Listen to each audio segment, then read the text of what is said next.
Hi friends, வாங்க இன்றைக்கி எத்தனை டைப் ஆஃப் இன்கம் இருக்குது அப்படின்றத பார்க்கலாம். ஓகே, கேஷ் ஃப்ளோ குவாட்ரண்ட்ற புக்கில் ராபர்ட் கியோசாக்கி ரொம்ப அழகாக சொல்லியிருப்பாங்க. மொத்தம் 4 டைப் ஆஃப் இன்கம் இருக்குது அப்படின்ட்டு. வாங்க அதை பார்க்கலாம். ஃபஸ்ட்டு வந்துட்டு ஏர்ன்டு இன்கம். அப்படின்னா நம்ம யாருக்கோ ஒருத்தவங்களுக்காக வேலை செய்கிறதுனால வரக்கூடிய வருமானம் வந்துட்டு ஏர்ன்டு இன்கம். ஓகே, அடுத்தது வந்து செல்ஃப் எம்ப்ளாய்மெண்ட். ஓகே, நமக்காக நம்ம ஒர்க் பண்ணுறது, நம்ம ஒரு ஷாப் ஒன்று ஆரம்பிச்சுட்டு அதுக்காக நம்ம ஒர்க் பண்ணுறது வந்துட்டு செல்ஃப் எம்ப்ளாய். ஓகே, அடுத்தது பார்த்திங்க அப்படின்னா பிஸ்னஸ். நம்ம ஒரு பிஸ்னஸை டிஃபைன் பண்ணிவிடுவோம். இதில் நமக்கு கீழே நிறைய பேர் ஒர்க் பண்ணுவாங்க. ஓகே, ஸோ அதுலேருந்து வரக்கூடிய அமௌண்ட் வந்துட்டு பிஸ்னஸ்.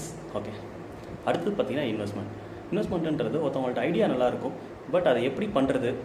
அடுத்தது பார்த்திங்கன்னா அதுக்கான இன்கம் இல்லாமல் இருக்கும், அவங்களுக்கான பணம் இல்லாமல் இருக்கும். ஓகே, ஸோ பணம் கொடுத்துட்டு அவங்க வேறு எதுவுமே இன்வால்வ் ஆக மாட்டாங்க. அதுலேருந்து வரக்கூடிய ப்ராஃபிட் வந்துட்டு இன்வெஸ்ட்மெண்ட் இன்கம். தேங்க்யூ.